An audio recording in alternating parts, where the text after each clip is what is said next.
لأنه دائمًا كنا عند ستي، حتى بابا كان طول الوقت.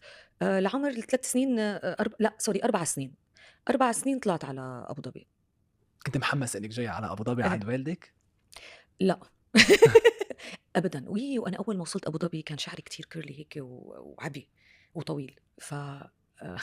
ماما سوسن كانت تتعذب بتمشيط شعراتي على المدرسة وهيك، فراحت أخدتني عند الكوافير وقصت لي أقصر من شعرك، أقصر من شعرك، يعني فعليًا مثل صبي. هاي عملت عندي حالة نفسية جدًا سيئة، لإنه حسيت كأول لقاء بيني وبينها كأنه هي عم تنتقم مني، يعني كأنه أنا عم بتبشعني، مع إنه أنا كنت كتير صغيرة. إنه أنا هلأ ما ليش هيك قصّت لي شعراتي، ليش هي بتكرهني؟